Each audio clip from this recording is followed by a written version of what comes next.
안녕하십니까, 송지호입니다. 반갑습니다. 이번 시간은 반도체 디스플레이 테마에 대해서 설명을 드리도록 하겠습니다. 저 화면 보시면은요, 한 5가지 정도로 요약을 했거든요. 최근에 제가 그 유튜브 방송을 보니까 내년도 위기설이 많이 나오는 것 같아요. 특히 그 9월 달인가 짐 로저스라고 있죠. 그분께서 방한을 하셔갖고 내년도 위기설에 대해서 좀 얘기를 하는 것 같아요. 위기가 뭐 올 수도 있고 안 올 수도 있는 거죠. 근데 여하튼 간에 이제 4차 산업혁명은 이거는 그 주식으로 따지면 강세장이고 대세 상승 국면이라고 봐야 되겠죠. 잠시 후에 제가 삼성전자를 보도록 하겠지만 지금 뭐 다른 경기는 굉장히 안 좋은데 4차 산업과 관련된 그런 분야는 굉장히 호황이라고 우리가 해석을 해야 됩니다. 반도체 디스플레이. 제가 그냥 그 묶어서 반도체 테마라고 말씀드리도록 하겠습니다. 앞서 말씀드린 것처럼 첫 번째 논리는 반도체 테마를 우리가 4차 산업의 연장선상으로 해석을 해보자는 것이죠. 그 4차 산업은 우리가 한마디로 요약한다면 소프트웨어에 의한 제조혁명이거든요. 모든 기기에 일단 반도체가 들어간 거고 인식하고 사고할 수 있고 네트워크를 할 수 있는 게 사실 그 4차 산업의 본질이라고 볼 수 있거든요. 그러다 보니까 반도체 산업이 근간이라고 봐야 되겠고, 물론 이제 반도체에서도 기존의 메모리에서 비메모리 분야로 확산되는 그런 과정이라고 봐야 되겠죠. 그 세 번째 있죠. 자, 두 번째는, 잠시 후에 삼성전자 차트를 보도록 하겠지만, 삼성전자가 한 2년 반 동안 조정을 받았어요. 그 다음에 이제 상승 전환됐거든요. 오늘도 삼성전자를 보니까, 어제 사실 그 갤럭시 10에서 결함이 발생됐다고 그랬죠. 지문 인식 시스템이 뭐 잘못됐다고 그러는데, 그런데도 불구하고, 장도 뭐 열악한데도 불구하고, 나름대로 주가 관리가 이루어지는 것 같아요. 이미 상승 반전됐고, 제가 보기에는 대장정이 시작됐다고 이제 보는 거죠. 자, 세 번째는 이제 앞서 얘기한 것처럼 이제 기존의 메모리에서 이제 비메모리로 성장성이 확대가 되는 거죠. 지금 대만의 TSMC라고 있거든요. 그게 지금 우리가 파운드리 혹은 비메모리 시스템 반도체라고 하는데 글로벌 시장 점유율이 50%가 넘어요. 그런데 이제 삼성전자에서 133조를 투자해서 2030이라고 하죠. 2030년까지 대만의 TSMC를 따라잡겠다고 그랬죠. 그러니까 삼성전자가 따라잡을지 어떨지 모르겠지만 삼성전자에다가 부품, 소재, 장비를 공급하는 그런 회사들에게는 굉장히 커다란 기회가 되겠죠. 또 경쟁력이 있는 회사들은 삼성전자에도 납품하고 그 다음에 뭐 대만의 TSMC에도 납품할 수 있는 거죠. 그러니까 관련주들한테는 굉장히 커다란 판이 열렸다, 기회가 열렸다고 보시면 될 것 같아요. 자, 네 번째는 이제 일본의 경제 보복도 사실 무시할 수가 없습니다. 우리가 그동안 이제 우리 한국 경제가 일본으로부터 종속 구조였어요. 또 일본이 우리 해방 이후에 그런 어떤 구조를 만들었죠. 예전에 우리가 2차 세계대전 이후에 그 남미 뭐 아르헨티나라든가 뭐 브라질 이런 나라의 이제 종속 이론이라고 경제학자들이 이제 많이 사실 거기다가 연구가 있었거든요. 저도 학창 시절에 읽었던 기억이 나는데 그 프레임이 이번에 일본의 경제 보복으로 인해서 우리가 국산화에 도전하고 성공하면서 그 프레임을 깨자는 거죠. 그러니까 우리나라 수출 구조가 보면은 수출이 증가하면 증가할수록 대일본 무역 적자가 심화가 돼요. 왜냐하면 핵심 소재나 부품은 다 수입을 하거든요. 이 고리를 끊자고 보고 그 국산화 수혜주가 우리 또 존재하지 않았던 새로운 시장이기 때문에 이것도 역시 시대적 주도주 차원으로 해석을 해보자는 것이죠. 많은 영역에 걸쳐 있는데 특히 우리가 반도체 디스플레이 그쪽 영역에 국한해서 오늘은 좀 얘기를 해보자는 것이고요. 그 소재 재료 산업의 국산화를 통해서 이 기존에 존재하지 않았던 새로운 시장 아닙니까? 그리고 한번 국산화에 성공이 되면은 거래처를 바꾸기가 굉장히 쉽지 않다고 그랬죠. 공정이라든가 뭐 물론 거기에 이제 관행도 포함이 되겠지만 이런 것들을 다 바꿔야 돼 버리니까 한번 이제 우리가 국산화에 성공하면은 일본한테 다시 뺏길 가능성이 희박하다고 봐야 되겠죠. 자, 주도주 논리로는 네페스하고 솔브레인, 그 다음에 SK 머티리얼즈, SFA 이 네 종목을 여러분들이 잘 보시고요. 제가 어제 방송에서도 그런 강조를 해드렸는데 이런 대세 상승기에서는 묘수를 두지 말자는 얘기예요. 제가 지난번에 5G 테마에 대해서 얘기하면서 FR텍이라는 종목을 말씀드렸는데 FR텍이 오늘 좀 많이 빠지는데 오늘 빠진다고 나쁘다는 건 아니라 약간 묘수를 부려왔어요. 약간 FR텍이 세력주거든요. 근데 그런 것들은 바람직하지 않습니다, 여러분들. 대세 상승기에서는 대표주들이 오를 때 많이 오르고 빠질 때 덜 빠지는 거죠. 원래는 삼성전자를 사야 돼요. 삼성전자를 사야 되는데 우리가 오파가 안 나가고 삼성전자는 워낙 시가총액이 크다 보니까 탄력이 좀 떨어지잖아요. 그러니까 삼성전자하고 연관성이 높은 그런 종목 위주로 가자는 것이고 그게 이제 네페스 솔브레인, SK 머티리얼즈, SFA 그 외에 제가 이제 그동안 유튜브 방송을 통해서 강조를 많이 드렸던 덕산 네오룩스라든가 원익 IPS, SFA 반도체는 지난주 금요일날 굉장히 강조를 해드렸던 종목이죠. 제가 물론 이제 어제 또 테스나라는 종목을 말씀드렸는데 오늘 좀 빠진 것 같아요. 근데 테스나가 굉장히 좋습니다. 그게 걱정을 안 하셔도 될 것 같고요. 제가 그리고 말씀 나온 김에 그 유튜브 구독자 수가 800분이 돌파가 됐어요. 이제 다음 주 초 정도 되면은 이제 1000분이 돌파할 것 같은데 제가 1000분이 돌파하면은 이제 나름대로 한번 프로모션을 또 개최할 예정이에요. 많이 격려해 주시기 바라고 구독과 좋아요 부탁드립니다. 그리고 저희가 이제 이왕 나왔으니까 내일 모레죠. 내일 모레 청담동에 있는 리베라 호텔에서 증권 강의회를 개최를 합니다. 우리가 유튜브 방송을 보통 일반적으로 20분 이내로 하려다 보니까 좀 깊이도 좀 떨어지는 거고 그 다양성이라든가 확장성도 좀 부족한 것 같아요. 그리고 투자라는 것은 디지털보다는 여러분들 아날로그가 좋습니다. 원래는 이제 그 기업 탐방을 해야 되고 실제 관계자를 만나고 어쩌고 하는 게 맞는데 그게 사실 쉽지가 않죠. 근데 이제 강연에 오시면은 뭐 3시간 정도 강의를 하니까 충분히 시간이 있다고 보겠고요. 우리가 주식을 아는 거하고 종목을 아는 거하고 실제 수익을 올리는 거하고 차이가 굉장히 많아요, 여러분들. 주식을 잘 맞추는 사람하고 돈을 버는 사람하고 완전히 틀립니다, 여러분들. 기회가 왔을 때 그걸 한 방에 엮는 게 이게 승부사고 그게 수익으로 연결이 된다고 보는 거죠. 아울러서 우리 그 이강선 회원이라는 분이 있어요. 이제 어렵게 부탁을 했는데 그분이 이제 6천만 원 갖고 50억 이상을 버신 분이고 이거는 절대 과장이 아니에요. 저 그런 사람 아니고 이게 만약에 그 거짓말이라면 제가 어떤 법적인 그런 책임도 져야 되는 부분이죠. 예전에 광고에다 한번 양해를 구하고 냈어요. 주식을 잘하는 분인데 이분이 한 30분 정도 특별 강의를 해주신다고 그래요. 뭐 투자 성공론이라든가 또 종목도 얘기하는 경우가 굉장히 많더라고요. 참석해 주시기 바라고. 참가비는 2만 원이고요. 그 접수하실 때 유튜브 방송 보고 왔습니다. 살짝 얘기해 계시면 제가 예전에 2001년도에 책을 하나 쓴 게 있는데 거기에 부록이 있어요. 그 부록이 지금 한 2, 30권 정도 남았는데 그거 제가 한 권씩 기념으로 드리도록 하겠습니다. 너무 기대를 하지 마시고요.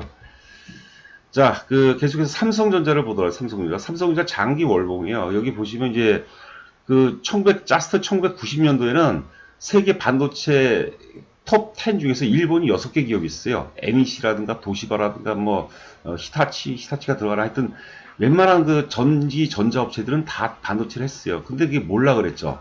근데 그러니까 90년대 이후서부터 한국의 삼성전자가 도약을 하죠. D램에서 뭐 하여튼 그 반도체 혁명이라고 했을 때. 그 다음에 이 파동은 이제 우리가 그 휴대폰 혁명이었고 이때는 스마트폰 혁명이었어요. 리먼 사태 이후에는 스마트폰이 커다란 효자 역할을 했죠. 이때는 다시 이제 4차 산업혁명의 태동과 함께 반도체 제2의 혁명이고 만약에 최고점이 57,520원이거든요. 여기를 돌파하는 시점이라면 저는 이 D램 혁명에 의해서 이번에는 비메모리 혁명이다. 제가 이렇게 단언을 합니다. 단언을.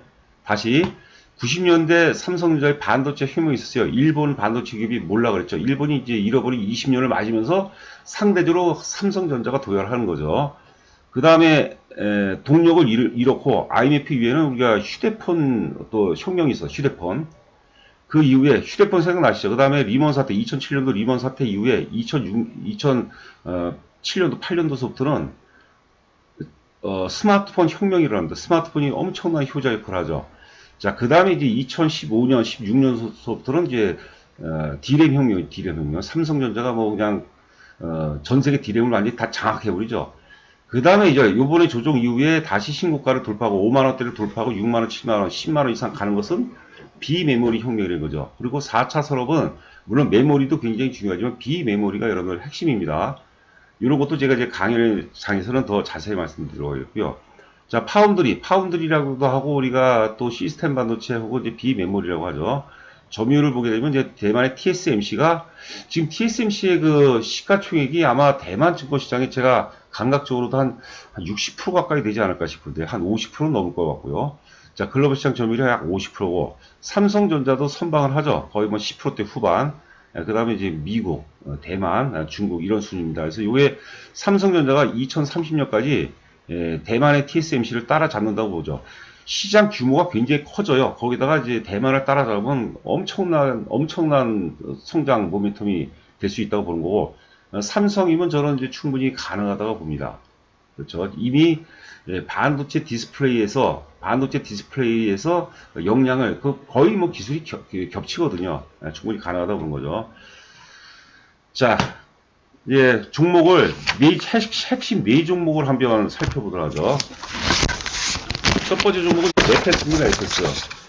여러분들 네페스는 저는 그냥 제가 뭐 틀릴 수도 있잖아요. 근데 네페스는 많이 샀으면 좋겠어요. 네페스가 오를 때 많이 오르고 빠질 때 덜 빠집니다. 마음이 편해요. 괜히 이상한 묘수를 부리지 마세요. 묘수 들이면 큰일 납니다, 여러분들. 자, 하여튼 매출 보면 올해 실적이 굉장히 좋아지죠.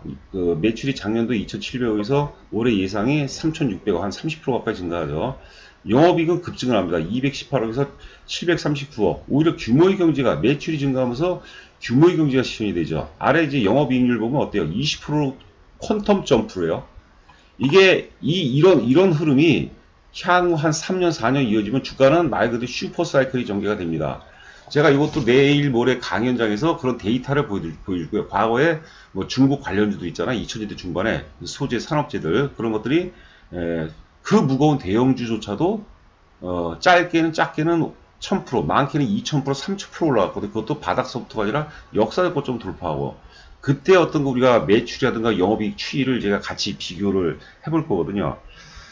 자, 하여튼 네페스는 비메모리의 대장이죠. 반도체 후공정이죠, 후공정 핵심 기술을 보유하고 있어요. 그리고 전에 한번 또 나오고 있는데, 전에 한번 이제 정부에서 발표한 게 있는데, 정부의 신성장 사업으로 인공지능이라든가 시스템 반도체 사업에 4조 7천억을 또 투자를 한다고 그러죠. 물론 삼성전자 투자가 결정적이라고 봐야 되겠죠. 자, 차트를 한번 간단하게 보도록 하죠.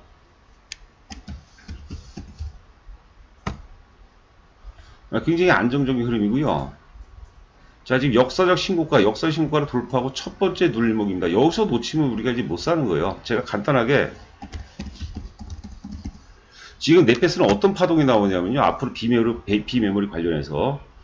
과거 두산중공업이 중국이 2000년대 중반에 기존의 사회주의 빗장을 풀고 개방을 해버리죠. 그러면서 전 세계에 있는 소재 산업재를 다 빨아먹습니다.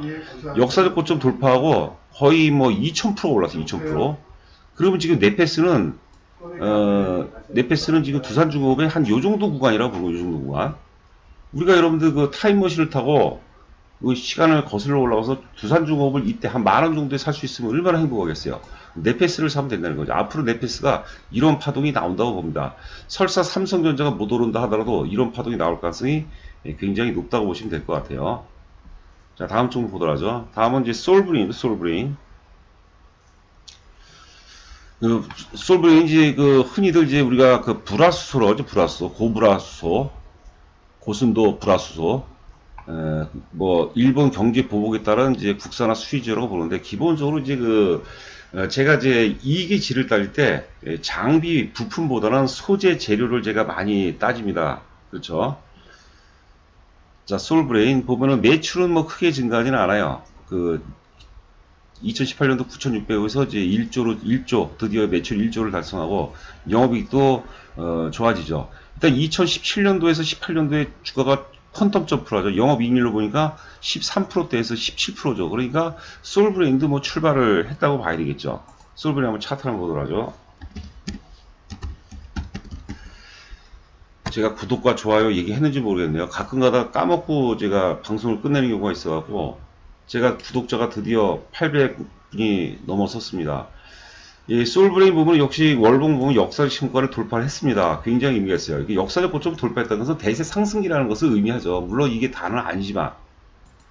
자, 요번에 이게 최근에 조정받는 이유는 이날 너무 많이 올라서 그러죠. 이것도 그 전에 우리가 요때 추천했던 것 같아요. 저희 회원분들한테도 우리가 추천했던 종목인데, 이때 너무 장대 양봉을 뻗어냈어요. 그러면 당연히 이런 반대급부로 상승이라는 것은 기본적으로 하락의 에너지, 하락 파동의 에너지원이고, 또 하락은 상승 파동의 에너지원이라고 보는 거거든요. 솔브레인 이제 뭐 슬슬 사 들어가도 괜찮다고 봐야 되겠죠. 월봉 다시 한번 보죠. 이런 주식들을 사셔야 됩니다, 여러분들. 그러니까 네페스는 역설 고점을 많이 돌파했죠. 많이 돌파하고 좀 첫 번째 눌림목이고, 솔브레인은 살짝 돌파하고 눌림목 과정이죠. 다음 종목이 이제 SK 머티리얼즈. 자, SK 머티리얼즈가 조금 답답할 수가 있어요. SK 머티리얼즈는 이제 반도체 디스플레이 들어가는 우리가 특수가스죠. 특수가스. 육불화 수소가 제가 잠깐 기억이 안 나는데 뭐 식가게 이런 것들 이제 만드는 회사죠. 자, 실적도 꾸준하게 좋습니다. 이런 회사가 굉장히 좋은 회사예요. 매출이 4천억대에서 5천억대, 6천억대, 7천억대 증가하고 있고, 영업이익도 꾸준하게 증가하고 있죠. 영업이익률 보세요. 기가 막히죠. 이런 것들은 이제 그런 자질을 갖추고 있고, 만약에 대세 상승기라면 이런 것들이 앞으로 크게 도약한다고 보는 거죠.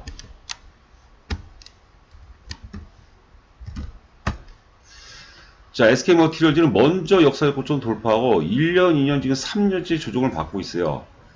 근데 다시 이제 삼성전자가 완전하게 자리를 잡았죠. 그리고 또 앞서 뭐 반복적으로 말씀드리지만 2년 반 동안 조정을 받은 상태에서 삼성전자가 상승 전환됐기 때문에 말 그대로 대세 상승이라고 봐야 돼요. 자, 일봉상 살짝 좀 깨졌다가 이렇게 올라가고 있지만 SK 머티리얼즈도 여러분께서 굉장히 관심을 갖고 지켜보셔야 됩니다. 제가 지금 기준은 그 역사적 신고가 기준으로 우선순위로 말씀드린 거죠. 그러니까 네페스가 제일 양호하고, 그 다음에 솔브레인, 그 다음에 SK 머티리얼즈, 마지막으로 이제 SFA를 보도록 하죠. 자, 차트를 먼저 보도록 하죠. 차트 굉장히 안정적이죠. 이거 물릴 가능성 굉장히 희박하다고 봐야 되겠죠. 자, 월봉 보면 역시 역사적 신고점 좀 많이, 네 종목 중에서 좀 막내요, 막내. 예, 막내. 그래서 실적을 보면 실적이 왜 이렇게 좀 앞에 종목분보다 지지부진한지는 실적을 보면 알 수가 있을 겁니다. 자, 월봉상도 굉장히 훌륭한 모습이고요. SFA. 자, 실적 보면은 그 매출 보면 1조 3천억, 1조 9천억, 1조 5천억, 1조 5천억. 영업이익 보면 1200억, 2300억, 2300억, 2000억. 그렇죠. 별로 재미가 없죠. 뭐 꾸준하게 좋은 회사죠. 영업이익률도 이제 한 12%, 12%에서 13% 왔다 갔다 하는 것 같아요. 점차적으로 개선이 되고 있는 그런 상황이라 봐야겠죠. 원래는 이게 SFA가 여러 가지 사업을 해요. 자동화 설비 전문 업체를 합니다. 그러니까 우리가 자동화 물류 시스템 이런 것들도 하고 있고요. 역시 그 SFA는 이제 그 디스플레이 관련주라고 봐야 돼요. 반도체도 하고 디스플레이. 그리고 반도체에서는 이제 그 웨이퍼 이송 장비 국산에 성공했다고 전에 한번 공시 나왔거든요. 그게 이제 일본이 거의 뭐 점유율이 90% 이상이랬는데 웨이퍼 이송 장비를 국산에 성공했다. 이것도 커다란 모멘텀이고 디스플레이 쪽 매출이 상대적으로 크다고 보시면 될 것 같아요. 자, 그 다음에 이제 나머지 세 종목 덕산 네오룩스. 이것도 이제 OLED 관련주라고 봐야겠죠.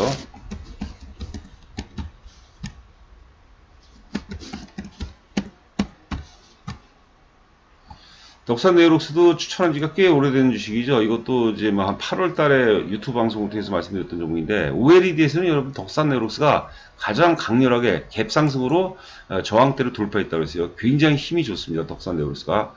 지금은 이제 조정기죠. 조정기니까 힘이 없는 거고요. 그러니까 우리가 사더라도 덕산 네오룩스를 사야 된다고 이제 봐야 되겠고, 그 다음에 원익 IPS. 원익 IPS도 이제,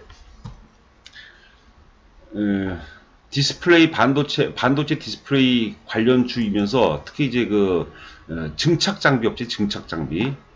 굉장히 안전한 흐름이에요. 원익 IPS.